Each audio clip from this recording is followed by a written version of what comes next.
The desert was an ocean of dust and bones where silence ruled and every shadow had a story to tell. Under the silver weight of a swollen moon, the Sonoran stretched out like the back of a sleeping beast, endless, cruel, and still.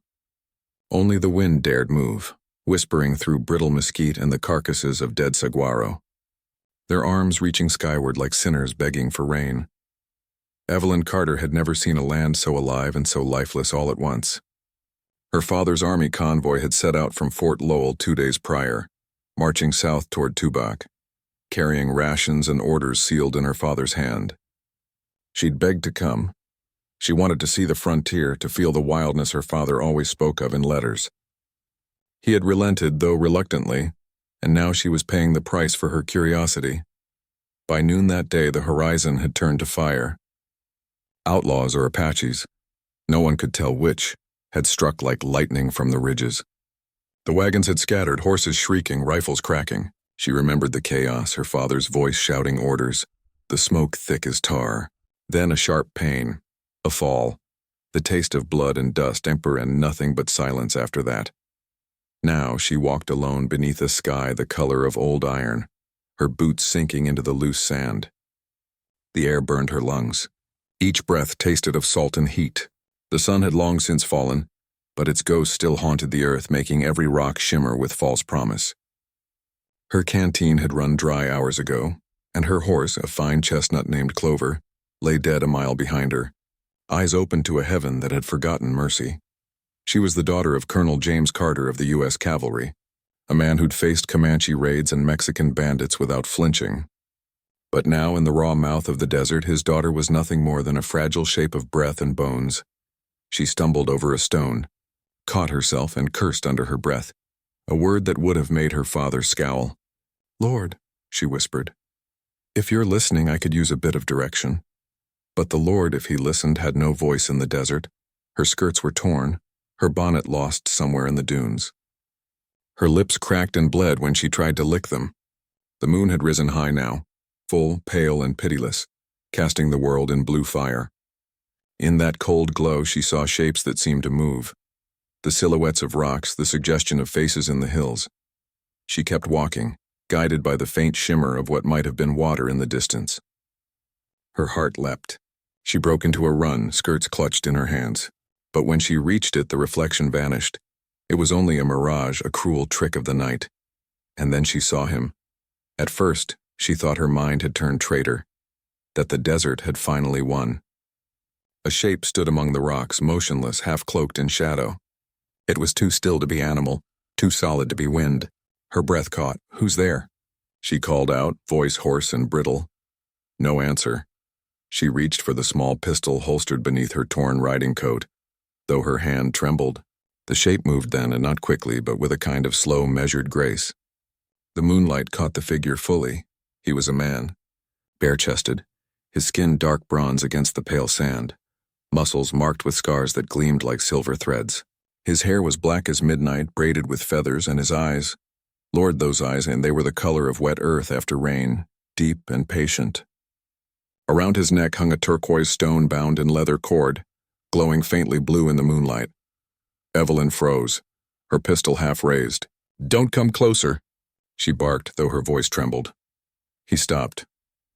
For a long moment they only stared at each other. The desert wind wound between them, carrying the scent of smoke and sage. Then he spoke, low, measured, in English touched by an older rhythm. "You should not be here."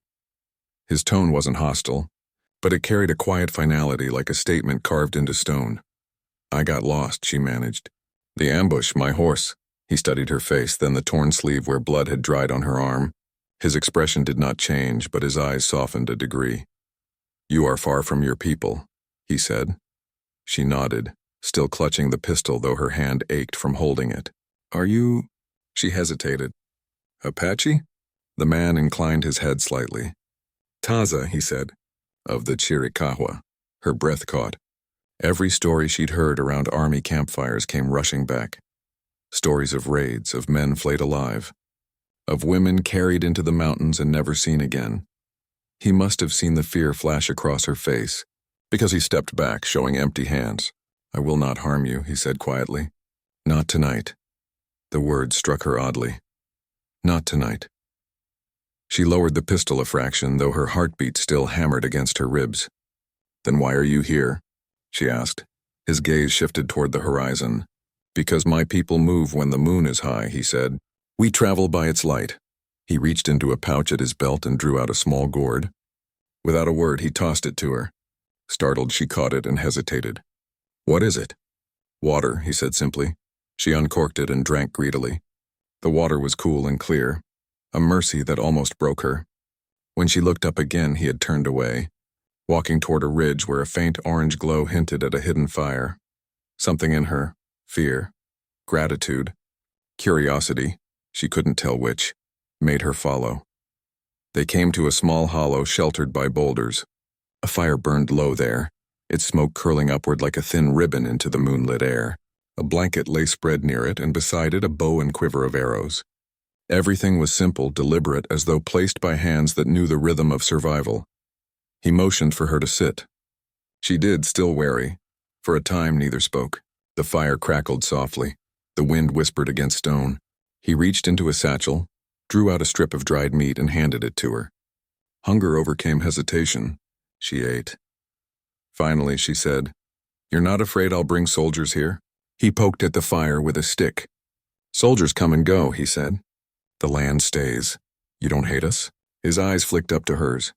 Hate wastes the spirit. The white man burns what he fears. The Apache remembers. She didn't fully understand, but his words had a weight that silenced her. He studied her again.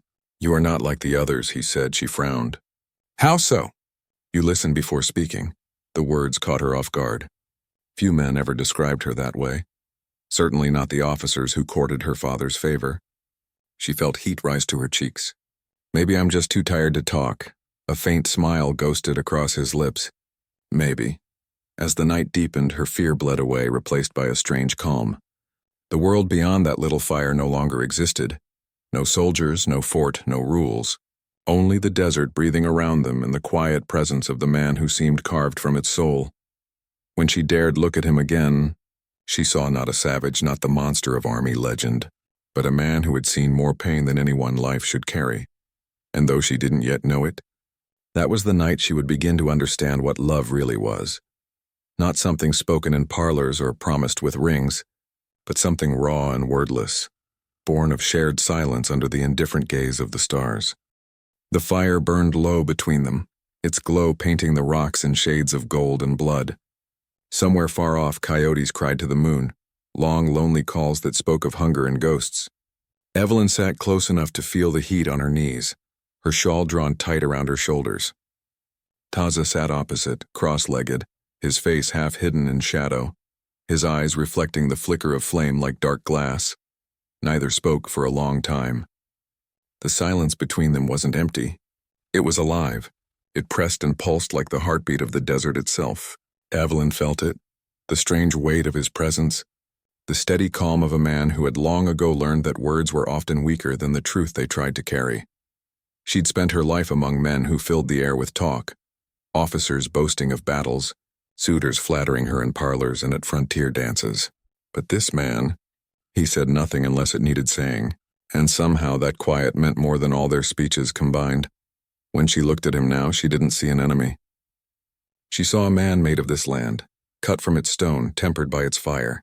There was no apology in him, no shame, no pretense, only stillness and the knowledge of survival. He glanced at her as if reading her thoughts. The night speaks, he said softly. You must learn to listen. She tilted her head. And what does it say? He stirred the fire with a stick, sending sparks dancing up into the air. It says we are small. It says everything we take will one day be taken back. His words settled in her chest like a truth she'd always known, but never heard spoken aloud. I don't understand you, she murmured. That is good, he said simply. Understanding too quickly means you do not listen long enough. She frowned, unsure if he was teasing her or teaching her. But there was no malice in his tone, only patience. The wind shifted, carrying the scent of sage and dust. The desert at night was a different world, the heat gone, replaced by the cold breath of the mountains. She shivered, and he noticed. Without a word, he stood and disappeared into the dark. Her heart kicked up. Was he leaving her? But moments later he returned, carrying a woven blanket of thick wool. He draped it over her shoulders, his hands brushing lightly against her arms. The warmth of his touch startled her more than the blanket itself. "Thank you," she said quietly. He nodded, his expression unreadable. They fell into silence again, though this one felt softer, almost companionable. She watched the way the firelight shaped his face, the sharp lines of his jaw, the quiet intelligence in his eyes. He wasn't young, but not old either, perhaps 30. The years had carved themselves into his skin, yet there was something untouched about him, like the mountains he'd spoken of. Evelyn wanted to ask him 100 questions, about his people, his life, his scars. But she sensed that words might break whatever fragile peace had formed between them. So she let the silence hold. After a time, he began to hum. It was low at first, barely more than a vibration in the air, a tune without words, old as the desert. The sound seemed to come from somewhere deeper than his chest, as though he were borrowing the voice of the earth itself. "What song is that?" she asked softly. "It is not a song," he said. "It is remembering." "Remembering what?" "The world before it forgot itself." She didn't know what that meant, but the melancholy in his tone made her throat tighten. The melody lingered even after he stopped humming, clinging to the silence like smoke. "Tell me something," she said after a while. "Why did you help me? You could have left me out there. No one would have known." Taza looked at her for a long time before answering. "You have eyes like the morning," he said finally. "A man cannot leave the morning to die in the dark." Her breath caught, though she tried to hide it. "That's poetic." He looked puzzled. "It is truth," she smiled faintly. "Truth can be poetic." He seemed to consider this, then nodded once. "Then perhaps the land speaks poetry too. It tells us when to stay and when to go. I stayed because the wind said someone was dying who did not wish to die." She looked down, her throat tightening. "You could hear that?" "The land has no secrets," he said simply.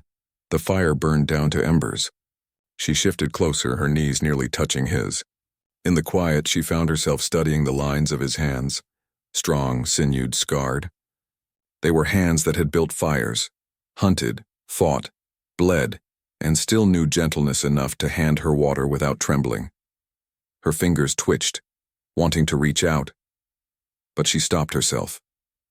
She didn't understand this feeling that had come over her. She barely knew this man, yet sitting here with him she felt safer than she had felt in months, perhaps ever. "Do you ever get lonely?" she asked. He looked at the fire. Loneliness is a sickness of men who forget they are part of the earth. The hawk is not lonely. The coyote is not lonely. Only men build walls around themselves and call it safety. She swallowed. "And you? Do you have walls?" He smiled faintly. "I have mountains." The answer made her laugh softly. It felt strange laughing out here in the wild, her face dirty, her hair tangled.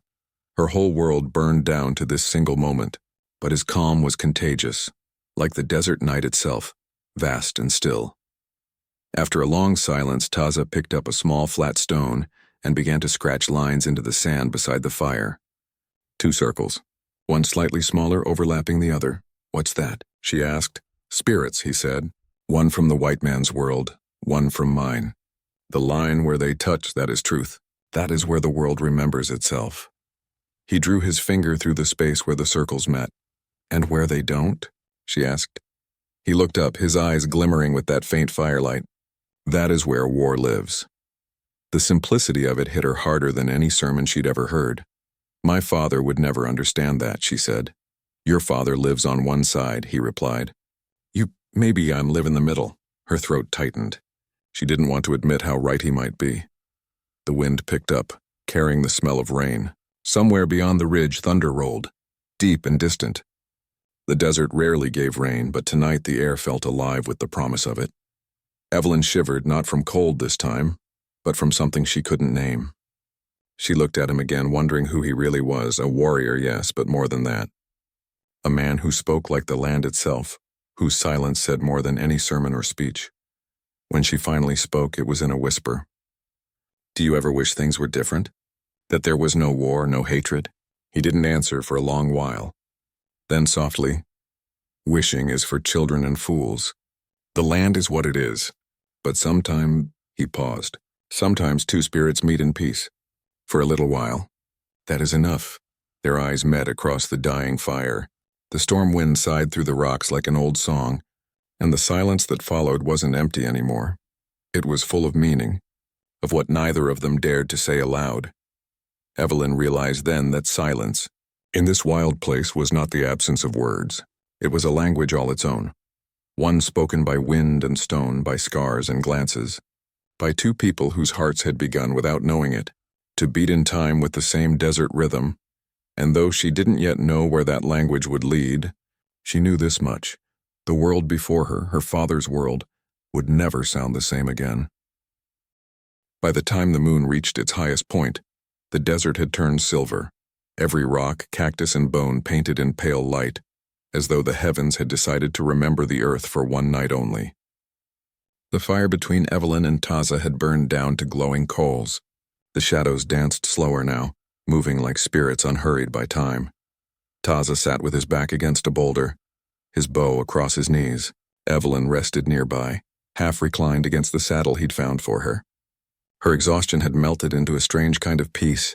For the first time since the ambush, she felt safe. She watched him from the corner of her eye, the way his chest rose and fell evenly, the way his gaze never quite left the darkness around them. Every sound, the whisper of sand, the faint scuttle of a lizard, seemed to pass through him rather than surprise him. He belonged to this place as surely as the wind or the stars. After a long while, she spoke. "You don't sleep much, do you?" He didn't turn his head. "The night does not sleep. I keep it company," she smiled faintly. "Do you always talk in riddles?" Now he did glance at her, and there was the ghost of a grin in his eyes. "Only when the truth is too simple." Evelyn shifted, pulling the blanket tighter. "Tell me something, then. Not a riddle. Tell me about your people, about where you came from." He looked up toward the sky where the moon hung white and solemn. For a moment he didn't answer. When he did, his voice was low, steady, the tone of a man reciting something sacred. "My people are the Chiricahua," he said. "Children of the mountains of wind and stone. We were born where the rivers speak, where the sun climbs from behind the red cliffs. Long before the white man built his forts and called the land his, we walked from here to the Rio Grande and back again. The mountains knew our names. The coyotes carried our laughter. The land was ours, and we were its." He paused, his gaze still distant. "Then came the men with flags and fire. They said we were savages. They said the land needed taming." He smiled bitterly. "But the land does not bow. It only bleeds." Evelyn's chest tightened. She had heard these stories before, and from soldiers, from her father, but never from the other side of the rifle. "My father says your people raid settlements, steal cattle, kill innocents," she said softly, almost afraid of her own words. Taza looked at her, not angry, only weary. "When the wolf kills a sheep, do you call him evil? Or hungry?" She bit her lip, staring at the fire. "I suppose it depends on whose sheep it is." He nodded. "Yes, the white man builds fences. We build memories. His fences keep him safe. Our memories keep us free. When he burns our homes, we take his horses. When he kills our brothers, we take his guns. The world calls that savagery. But we call it balance." Evelyn's eyes lifted to his. "Balance," she echoed. "Even in blood?" His expression softened. "There is no balance without loss." The word struck her deeply. She thought of her mother, dead these 10 years, and of her father, hardened by grief and war. Maybe the white man's war and the Apaches were not so different after all. Both were fought by people trying to make sense of loss. Taza turned his gaze to the horizon. "When I was a boy," he said, "my grandfather told me that the moon is a bridge, a path between the living and the spirits. He said if you walk far enough into the night, you can cross it and speak to those who came before." Evelyn's breath caught. "Do you believe that?" He shrugged, a small movement of his shoulders. "I believe the dead listen better than the living." She smiled sadly. "If that's true, then maybe my mother's listening right now. She used to love the moon." He looked at her then. Really looked. His eyes reflecting not just firelight, but something gentler, deeper. "Then she is proud," he said simply. Her heart twisted. No one had said her mother's name in years, not even her father. The way Taza spoke went without pity, without ceremony, made it feel real again. She blinked back tears. He reached for a twig, tossed it into the embers. The moon watches everything, he said. It sees the blood we spill and the love we hide. It sees the truth that men bury. Evelyn drew her knees to her chest. Then it must know more than any preacher. He gave a quiet chuckle. Preachers speak of heaven. The moon sees both heaven and hell and keeps their secrets. They shared a brief smile, and for a moment the war between their worlds seemed far away. As the hours passed, their words grew fewer, but their understanding deeper. The desert was alive around them, wind whispering across stone, insects humming, the faint hoot of an owl. The stars stretched endless above, scattered like silver dust. Evelyn had never felt so small or so alive. She glanced up. Do you ever wonder what's beyond all that? He followed her gaze. The stars? Yes, heaven maybe. He shook his head. There is no beyond. There is only the circle. The river becomes the cloud becomes the rain becomes the river again. Life turns like that, no beginning, no end. Only the journey. That's beautiful, she said softly. He gave her a look that was half amusement, half pity. Beauty is a word the white man uses when he sees something he cannot keep. She went quiet at that. He wasn't cruel, just honest. For a time they said nothing more. The fire burned lower still. Then slowly she rose and walked a few paces away to the edge of the canyon. From there the desert rolled out before her, silver plains under a blue-white sky. The moon hung low, round and solemn, its light glimmering on the sand like a vast sacred river. Taza came to stand beside her, silent. This land, she whispered. It feels alive. Like it's breathing, he nodded. It is. The earth remembers everything that touches it. Every drop of blood, every footprint, every kiss. Her breath caught on that last word, though he didn't seem to notice. Or maybe he did. They stood there together, saying nothing, their shadows stretching across the sand. The moonlight bound them. Two figures from opposite worlds meeting on the bridge between night and dawn. Finally, she said, when you speak of the moon as a bridge, does it ever let you cross? He smiled faintly. The kind of smile that carries more sorrow than joy. Only once, he said. When you've earned it, she turned to him. Have you? He met her gaze, eyes steady as stone. Not yet. Something in his voice made her chest ache. The sound of a man who had lost too much, who had lived long enough to carry ghosts inside him. Without thinking, she reached out, her fingers brushing his forearm. His skin was warm, rough. He didn't flinch or move away, but the air between them changed, thickened, deepened. He looked down at her hand, then into her eyes. You should rest, he said softly. She didn't move. I'm not tired. Then close your eyes, he said, and listen. To what? He tilted his head toward the sky. To the bridge of the moon. It speaks to those who are brave enough to listen. So she closed her eyes, and in the stillness she heard it. The low hum of the desert, the pulse of her heart, and beneath it all, something else. The faint rhythm of another heartbeat, steady and near. It wasn't thunder or wind or the noise of any living creature. It was something deeper, older. The sound of two worlds touching, however, briefly. When she opened her eyes, Taza was still beside her, watching the horizon. His face was unreadable, but his nearness spoke what neither could say aloud. That somewhere between the stars and the sand, they had both stepped onto the bridge of the moon, and for this one night, they were no longer strangers, but two souls walking the same light. Dawn was still a few hours off when the wind began to shift. The desert grew cold, the kind of cold that seeps into the bones and makes even the fire seem smaller. Evelyn stirred beneath the blanket, blinking herself awake to find Taza already on his feet, the bow across his shoulder, scanning the ridges beyond their camp. Something wrong? She asked, her voice thick with sleep. Riders, he said simply. She sat up fast, heart lurching. Soldiers? He didn't answer right away, just squinted toward the eastern ridge where the faintest glow of dawn was beginning to paint the rocks. Maybe, he said finally. Maybe worse. He moved with quiet precision, stamping out the last embers of the fire, gathering his few belongings. Evelyn rose and helped without being asked, her fingers trembling. When he looked at her again, there was something new in his face. Not fear exactly, but inevitability, as though he'd known this moment was coming since the night began. Your people will find you soon, he said. The words struck her like a slap. You're leaving? He didn't look at her. If I stay, they will kill me. If I run, maybe not. But you saved me, she said. You can't just... He turned sharply, his voice low but hard. Do you think they care about that? To them, I'm a savage who stole a colonel's daughter. If they catch me, they'll hang me from the first cottonwood they find. Evelyn's throat tightened. She could see the truth in his eyes, the grim calm of a man who's lived too long with danger. What if I tell them you didn't hurt me? She said. He shook his head. They won't listen to a woman who's been out here alone with an Apache. The silence between them deepened, thick as smoke. Finally, he said, You must go down the trail when the sun rises. Follow the river until you see the fort. Do not look back. She took a step toward him. And you? I'll take the mountain pass. It will hide my tracks. He adjusted the strap on his bow, and she realized with sudden dread that this was his way of saying goodbye. Wait, she said, moving closer.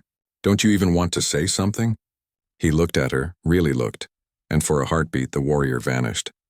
In his eyes she saw the man he might have been had the world been kinder. I have said everything, he said softly. Her breath caught. No, you haven't. He didn't answer, so she stepped closer until only inches separated them. The air between them trembled.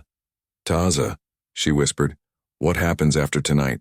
He gave a small, sad smile. Then you'll know what love is. The words hung in the air, fragile and dangerous. Evelyn's pulse thundered. She'd been raised to believe love was something civilized, a promise made in parlors and churches, sealed with rings and hymns.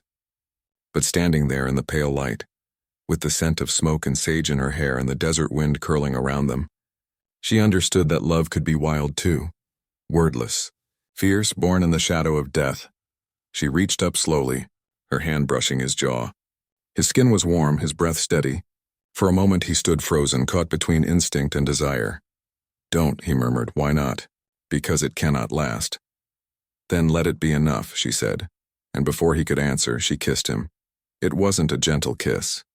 It was raw, desperate, the kind that comes when two souls know they may never meet again. His arms came around her, pulling her closer, his strength both terrifying and tender. The world seemed to fall away, no war, no names, no tribes, just the beating of two hearts against the vast, indifferent land. When they finally broke apart, her lips trembled, her breath ragged. His hand lingered at her neck, his thumb brushing her pulse. Evelyn, he said quietly, as though tasting the name for the first and last time. Taza. She didn't know what to say after that. Words felt small beside what had just passed between them. The horizon was turning pale gold now. Dawn was coming fast. He stepped back, his face composed again, though his eyes burned. You must go. She shook her head. Come with me. You can do what? Ride into the fort and beg mercy from your father? His tone wasn't cruel, just tired. There's no mercy on the frontier. Only law. And law was made for the man with the rope. She bit her lip, tears stinging her eyes. There must be another way. There never is, he said. He turned and walked a few steps toward the canyon's edge where his horse waited in the shadows. Evelyn followed, her boots crunching on the dry earth. You said the moon is a bridge, she said quietly. Does it cross back too? He paused. Sometimes, he said, but only for those who keep walking. Then he mounted his horse, the motion fluid, practiced. For a long moment he looked down at her, his silhouette outlined by the first edge of sunrise. You'll remember this night, he said, even when the world tells you to forget. I'll remember, she whispered. He nodded once solemnly, like a man sealing a pact. Then he turned his horse and started up the rocky slope, the hooves striking sparks against the stone. Evelyn watched until he vanished beyond the ridge. She wanted to call out to beg him to come back, but the words caught in her throat. The wind took her silence and scattered it across the plain. When he was gone, she stood alone beneath the widening dawn. The sky was pink now, streaked with fire, and the world felt different. Not gentler, but sharper, more real. She pressed her fingers to her lips, still warm from his kiss. That kiss, fierce, forbidden, unpromised, had broken something open inside her. It wasn't just a kiss between a soldier's daughter and an Apache scout. It was a crack in the walls of a nation, a defiance of every law that men had written to keep love in its proper place. Out here, there was no proper place. There was only the land, the wind, and the memory of what they dared to feel beneath the moon. Evelyn turned toward the river trail as he'd told her, her boots heavy in the sand. Every step felt like walking away from something sacred. She didn't cry. The desert didn't believe in tears. It believed in silence, and in the kind of love that burns without mercy and leaves its mark forever. Behind her, the sun climbed higher, setting the cliffs ablaze. Somewhere out there, Taza was riding through that same light, his shadow long against the rocks. She wondered if he was thinking of her, or if the wind had already carried her name away. But in her heart, she knew no wind could erase what they had shared. She whispered it once into the morning air, a promise only the desert would hear. Then I know what love is. By mid-morning, the desert was awake again. The wind had lost its softness. It came in hot gusts now, carrying grit and the faint scent of sage. Evelyn walked along the riverbed, her boots sinking into the sand. The sun bore down like judgment. Each step was heavier than the last. She had no map, only the faint path of hoofprints and the echo of Taza's words in her mind. Follow the river until you see the fort. Do not look back. But she looked back anyway. The mountains behind her were fading into the shimmer of heat, distant, unreal, like a dream she'd just woken from. Somewhere out there he was still riding, maybe already gone beyond the ridges. She wanted to believe he was safe, but the world she knew didn't have much room for happy endings. The world she knew was ruled by men like her father. The thought of him waiting at the fort, grim-faced, uniform-pressed, pistol on his hip, made her stomach twist. What would she say? How could she explain the truth when the truth itself was a crime? That she had shared a fire, a kiss, and a heartbeat with the man her father called the enemy? The sound of hooves broke through her thoughts. Evelyn turned, squinting into the glare. A small group of riders was coming fast along the river's edge, their silhouettes sharp against the sky. She knew that gait, disciplined, practiced soldiers. She raised her arms and waved. "Over here!" The lead rider spurred forward. As they drew closer, she saw the familiar insignia on their hats, her father's regiment. The man at the front was Colonel Avery himself, his face carved from the same granite that shaped his will. "Evelyn," he shouted, swinging down from his horse before it had even stopped. Good Lord, child. She barely had time to brace herself before he pulled her into his arms. His embrace was rough, trembling with relief and fury both. "Where have you been? We thought—" He broke off, looking her over. "You're not hurt?" She shook her head. "No, father. I'm fine." He stepped back, eyes narrowing. "What happened? Who took you?" Her heart lurched. The question came like a blade, and she knew that one wrong word could doom the man who had saved her life. She forced herself to speak calmly. "We were ambushed near the canyon." The wagon overturned. "I got separated." His eyes hardened. "Separated? Evelyn, that territory's crawling with Apaches. You're lucky to be alive." "I know." He stared at her as though trying to read what she wasn't saying. "Did you see them?" Her pulse quickened. "No," she lied. "Only smoke in the distance. I hid until dawn, then found the river." He exhaled slowly, relief washing over him. "You did well, daughter. You did just what I taught you." Behind him, the soldiers were spreading out, scanning the horizon, checking their rifles. One of them, a young corporal with keen eyes, called out, "Colonel, fresh tracks heading north." Avery turned. "Apache?" "Could be, sir." "One rider, light horse." Evelyn's blood turned cold, her father's jaw set. "We ride." She stepped forward quickly. "Father, wait." He stopped, glancing back at her. "What is it?" Her mind raced. If she said too much, she'd betray Taza.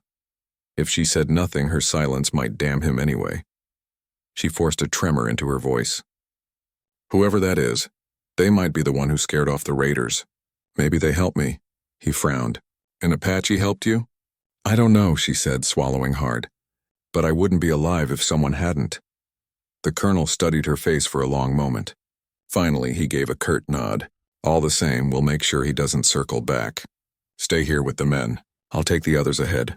He mounted his horse again, his eyes scanning the ridges. "If we catch sight of him, we'll take him alive." But Evelyn knew better. On the frontier, alive was a word men used when they wanted God to handle the killing. She watched helplessly as the column of riders thundered away, the dust rising behind them like smoke. Her heart pounded in her chest. "Taza," she whispered under her breath, "run." Hours later, the sound of distant gunfire echoed across the canyon. It was faint, right? 2, maybe 3 shots, and then silence. Evelyn froze. The world seemed to tilt beneath her feet. Dear God, she breathed. When the soldiers returned near dusk, she searched their faces first and found her father's grim. He dismounted slowly, his boots heavy in the sand. We found a horse, he said quietly. No rider. She forced her voice to stay steady. Was there blood? None that we saw, he said. Could be he slipped away into the hills. They know how to vanish. She turned away before he could read the relief in her eyes. That night back at the fort, Evelyn lay awake on her cot, listening to the wind move through the cracks in the wall. The scent of mesquite drifted in from the plains. Every sound seemed to carry his name. She closed her eyes and saw him again. The line of his jaw in the moonlight, the steadiness in his eyes, the warmth of his touch. The desert outside was endless, but the memory of him filled it completely. Her father came to see her before dawn. He stood in the doorway for a moment, watching her in the half-light. You were brave, he said. Your mother would have been proud. Evelyn smiled faintly. Was she brave? He nodded. Too brave for this world. When he left, she rose and walked out onto the fort wall. The horizon was beginning to blush with morning. The sky looked exactly as it had that night.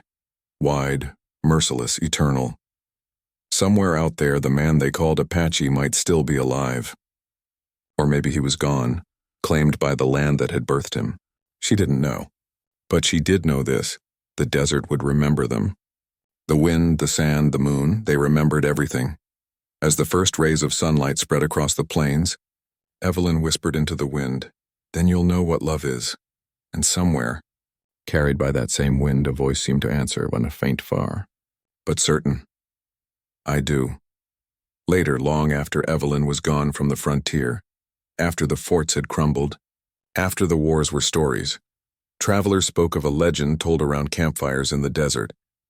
They said that on certain nights, when the moon was full and the wind was quiet, a pale figure could be seen walking the river's edge, a woman in a white dress, her hair loose, her eyes searching the horizon. And sometimes, if the night was still enough, a rider appeared beside her, dark-skinned, silent, watching from the shadows. They never spoke, those two. They just stood there, side by side, on the bridge of moonlight that stretched across the sands, as if the world itself had stopped to remember them. And the desert, in its eternal way, did, because out there, love didn't need names or nations. It only needed 2 souls who dared to meet beneath the same sky, and a dawn merciful enough to remember them.